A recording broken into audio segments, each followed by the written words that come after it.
Hola, soy Iris y este domingo es el Día del Padre, al menos aquí en México. Mucha gente pues celebra a sus padres o a sus abuelos que ejercieron de figura paterna,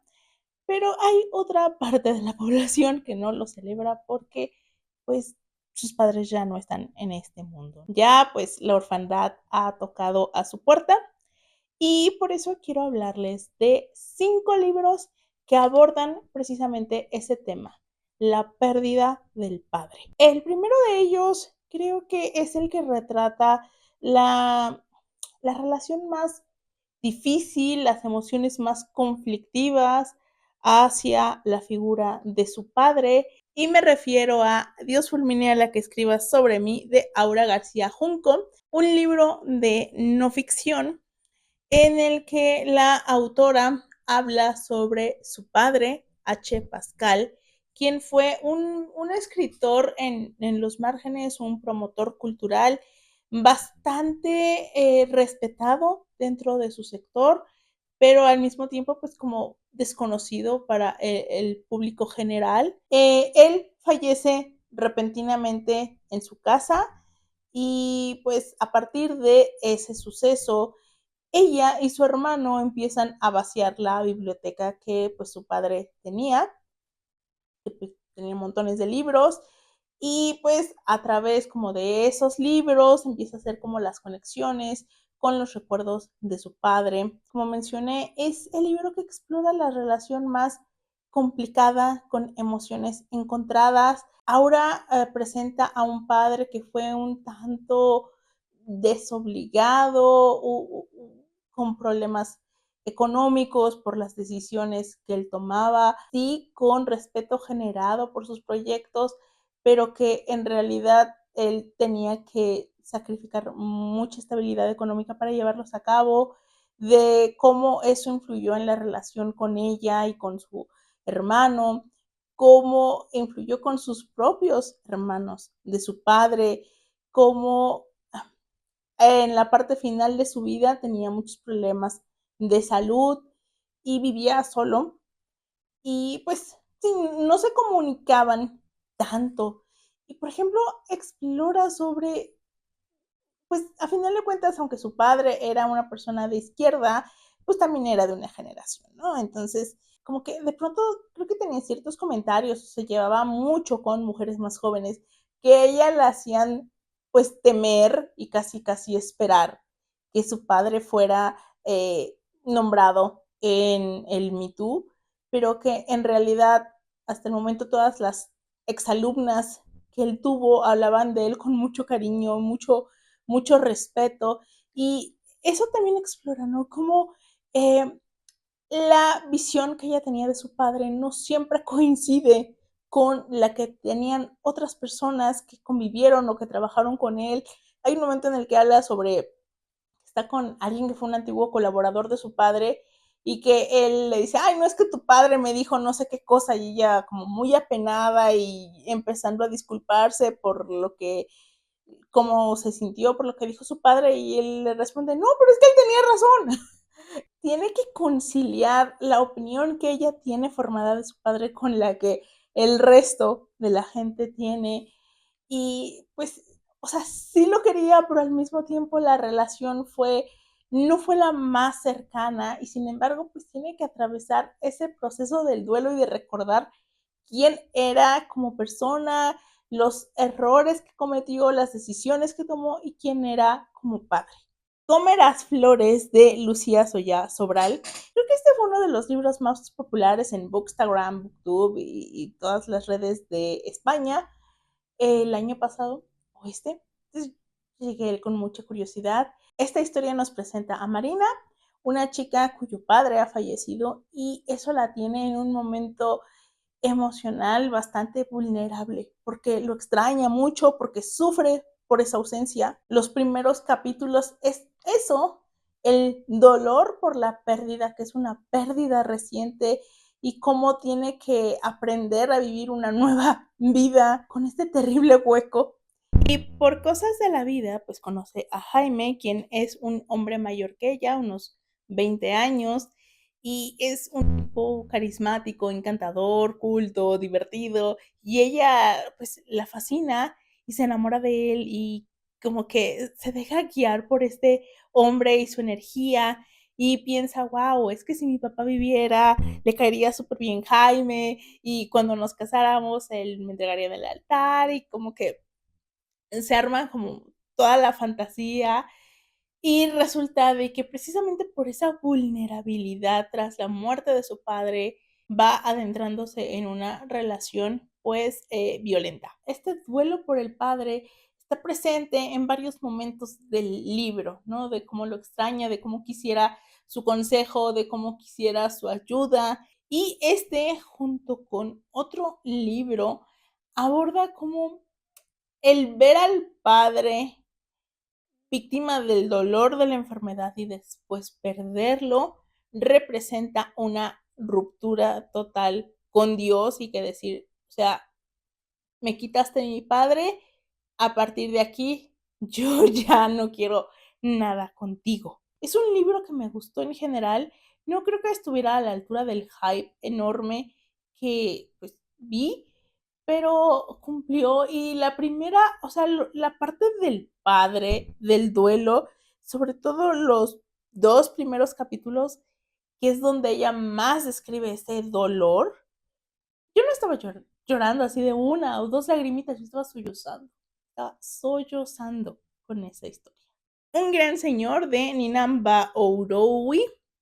Este es un libro de una autora franco-argelina, es autoficción, y en él la autora narra los últimos días en la vida de su padre, a quien le diagnostican cáncer, un cáncer en etapa terminal. Y de hecho, pues llega el punto cuando inicia la historia en que pues a su padre lo asignan a un hospicio de cuidados paliativos y ya simple y sencillamente es esperar, esperar unos días, a lo mucho una semana, mientras ella recuerda, pues, quién fue su padre. Su padre tenía un cargo en pues, la parte económica de Argelia, no me acuerdo quién, no se llegó como al Fondo Monetario Internacional y toda la cosa, hasta que ocurre una revolución en Argelia. La madre de ella es francesa, entonces, pues cuando las cosas se ponen bastante tensas, se van a Francia y su padre pues sigue su carrera de otras maneras. Hay un cierto grado de idealización en cierta manera en los 3 libros, o sea, de este y los 2 libros siguientes hay algo, pero Nina sí en algún momento como que habla sobre, pues, los defectos de carácter de su padre, cómo, de pronto no era fácil convivir con él, pero ella elige quedarse con con su mejor amigo, con la persona que siempre fue un padre presente, emocionalmente, a veces no tanto de tiempo por el mismo trabajo que lo tenía viajando, pero siempre fue un padre que, las apoyó a ella y a su hermana.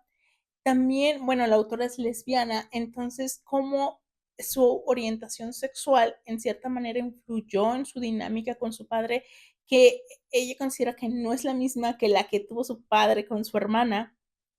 y cómo en algún punto, pues, eso le preocupaba, pues, habla como de la vida amorosa de la autora, de la dinámica familiar en esos días, de cómo ella, su madre, su hermana, sus sobrinos afrontan esta inminente partida del padre, pero no solo el dolor familiar, sino el dolor de otras familias que están en la misma situación que ella, o sea, que sus familiares están, pues, esperando el último aliento ahí internados y cómo cada familia reacciona a su manera. A veces no son familias, a veces son, o pueden decirlo como la familia encontrada, o sea, son los amigos del paciente quienes le están rodeando. Y Nina, pues, es eso, ¿no? Como que explora quién fue su padre como persona,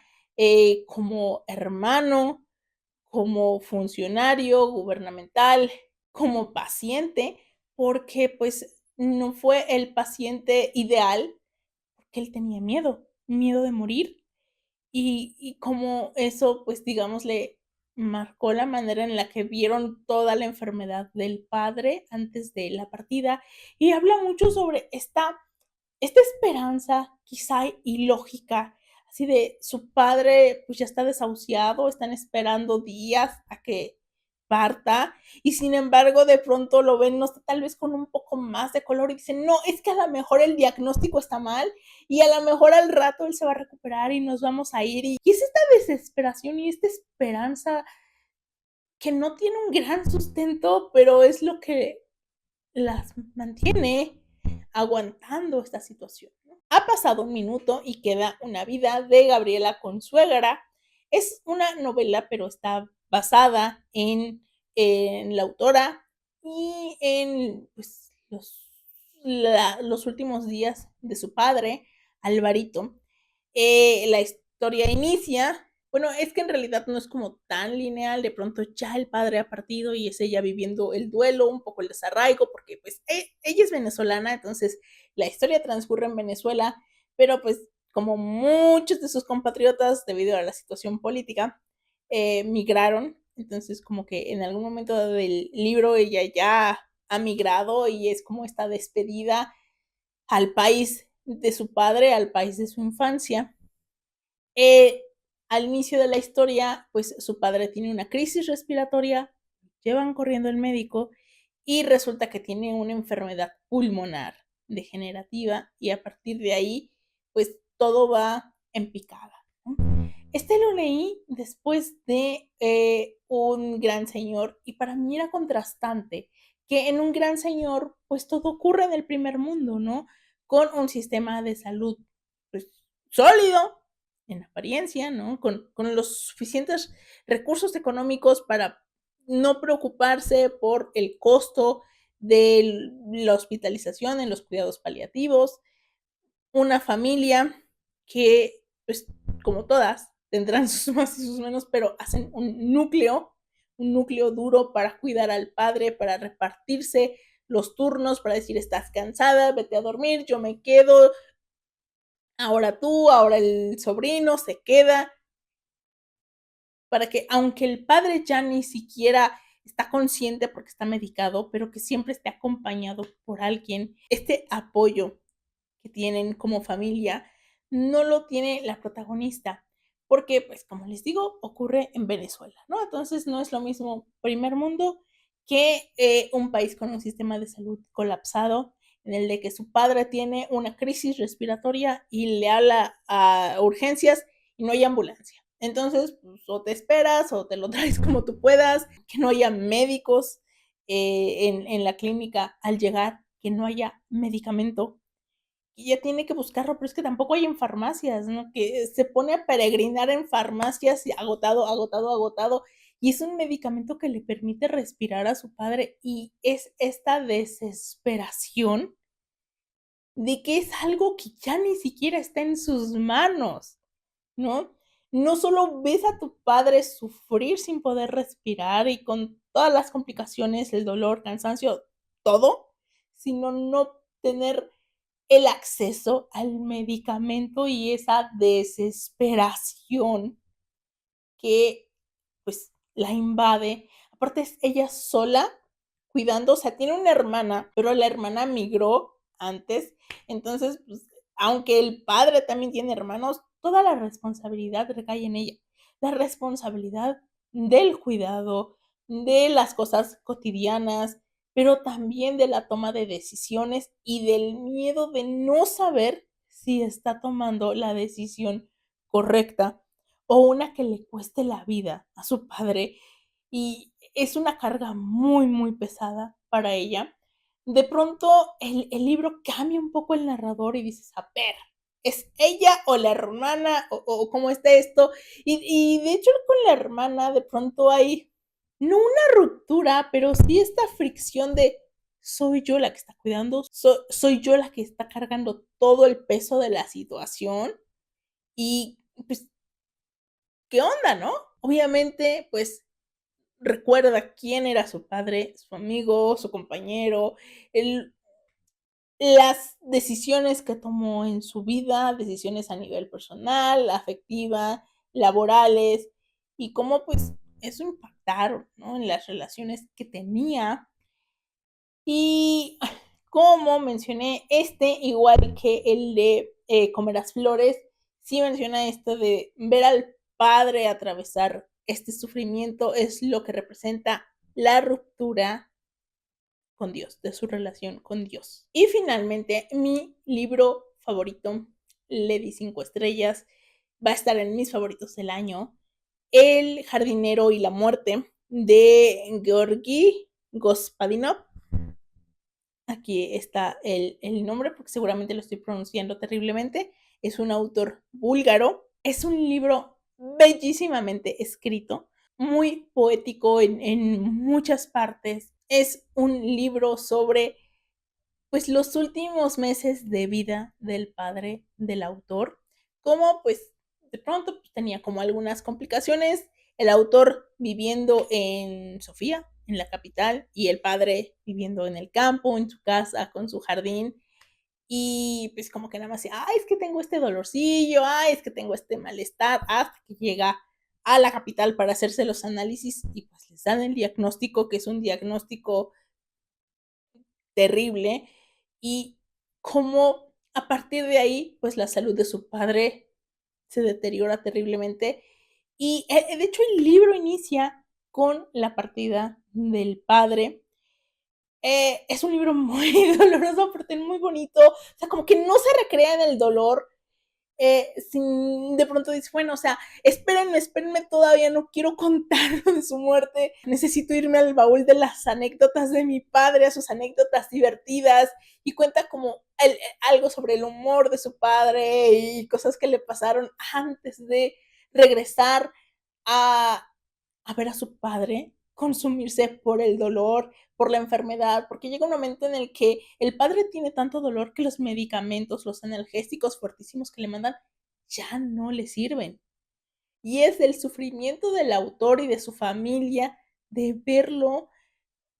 inundado por el dolor y no poder hacer nada. Y es como este sufrimiento de ver sufrir al padre. En algún punto dice, bueno, o sea, a mí como que ve al padre demacrado y todo, dice, bueno, aún así mi padre era el más alto, el más amable, el más guapo, el mejor padre. O sea, les digo, está escrito de una manera tan hermosa que es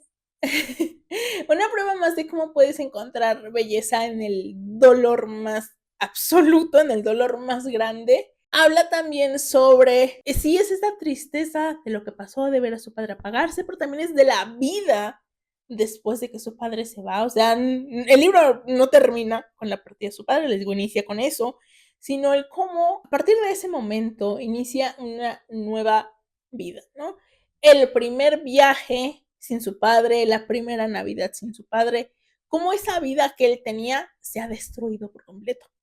y tiene que construir una nueva. Y bueno, pues sí, como él dice, ¿no? Afortunadamente solo perdemos a nuestros padres una vez. Su padre era una persona muy divertida, entonces el libro está lleno de anécdotas ligeras que buscan como, no tanto al lector, sino al propio autor,